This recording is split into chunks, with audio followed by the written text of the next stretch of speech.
जयपुर के सवाई मानसिंह अस्पताल में आग लगी और ऐसी आग लगी जिसने 8 मरीजों की जान ले ली और ये बहुत बड़ा मामला सामने आया। देर रात 11:55 पर अस्पताल के न्यूरो आईसीयू वार्ड के पास स्टोरेज एरिया में ये भीषण आग लगी।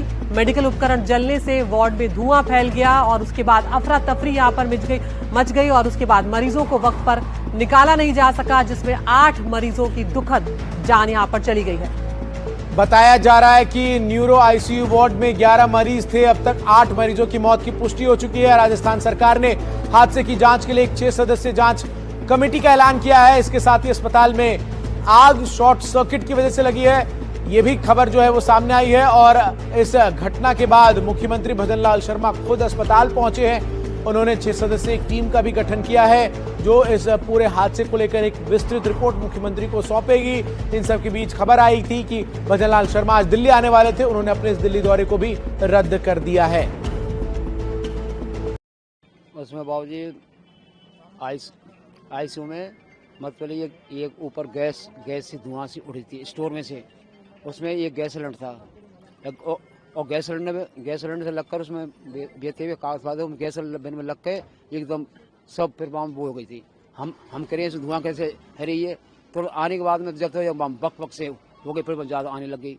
अब साहब में मरीज अपने मरीज निकाले गए, पर हमारे मरीज साहब 4-5 में ये हम साहब अकेला था उसमें जाके जब तक लाला बोला में जब तक साहब गैस छोड़कर ज़्यादा है गई जब तक साहब गेट लगा देता उन्होंने।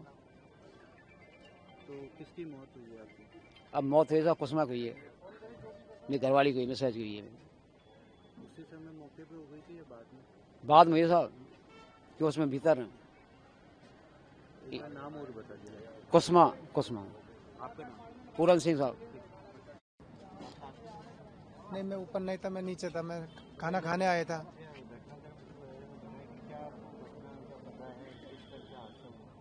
वो तो कोई किसी ने नहीं बताया। वो सर वो आईसीयू में आग लगा था, इसमें कोई बुझाने वाली कोई मशीन नहीं थी, कोई पानी भी नेक भी नहीं थी, इसमें कोई सुविधा नहीं सर, कोई नहीं होती तो लगा तो बुझे महंगे आदमी डॉक्टर कंपाउंडर भी तो हो सकते हैं। एक सिलेंडर तो रखते हैं पानी बुझाने, कोई ऐसी हो जाता है, कोई सुविधा नहीं मिली सर इसमें। किसकी मौत हुई है? मेरी मम्मी जी। आपका नाम बताओ। नरेंद्र। क्या आप तो वहाँ पर भी खड़े हुए थे। हाँ, आपका नाम बताओ। ओम प्रकाश गुजर। प्रकाश जी, किस तरह की ये घटना हुई थी? आप साथ में मौजूद थे और कौन आपका परिजन था? ये मेरा मौसी का लड़का है, 25 साल का है, पिंटू नाम है इसका, शिकर श्री माधोपुर सीएम। जैसे मानो कि 11:20 पर ये धुआं निकला था ना, तो हमने डॉक्टरों को पहले ही बोल दिया था कि थोड़ा धुआं निकल रहा है तो पेशेंट को दिक्कत हो सकती है। तो फिर धीरे धीरे धुआं बढ़ गया। फिर जैसे धुआं बढ़ा तो डॉक्टर और जो नीचे काम करते हैं कंपाउंडर वो सब निकल गए थे।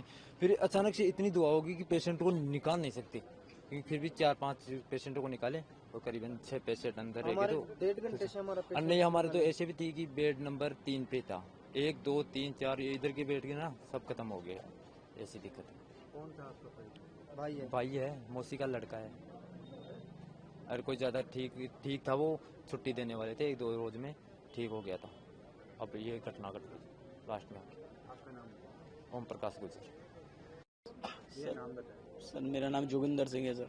जोगिंदर जी, किस तरह से हादसा हुआ और आपके कौन परिजन में आता है? सर मेरी मम्मी थी सर आईसीयू 201 में सर, बेड नंबर 2। सर थोड़ा स्पारिंग हो रही थी सर, स्टाफ वालों को बोला कि ये स्पारिंग हो रही है, 2 बार बोला, 3 बार बोला, 4 बार बोला, थोड़ा धुआं उठने लगा। उन्होंने बोला कुछ नहीं है, नॉर्मल है।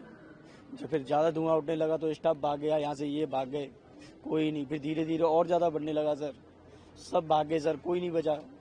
इतना धुआं बचा सर, जिसको निकालना था वो निकाल गया। और सर इतना धुआं कि आम आदमी भी नहीं घुस पा रहा था सर, जिन्होंने निकाल, कोई नहीं, आम आदमी सर जा ही नहीं सकता था अंदर। तो सर मैंने पुलिस वालों को बोला मुझे जाने दो, मेरी माँ फंसी पड़ी है अंदर। उन्होंने बोला कि नहीं, हमने सबको निकाल लिया, और सब नहीं निकाला था। 3 जने अंदर रह गए थे सर, एक मेरी माँ, एक मेरे भाई का। इन्होंने मुझे साथ दिया, मेरे भाई को लेके गया, उन्होंने खुद ने निकाला, कोई पुलिस वाला, कोई स्टाफ नहीं, कोई किसी ने नहीं निकाला सर। इन्होंने निकाला, मेरे भाई ने निकाला। मेरा भाई की तबीयत भी बेकार हो गई है, वो अंदर भर्ती पड़ा हुआ है वो भी सर। आपका नाम? मेरा नाम जोगिंदर सिंह सर।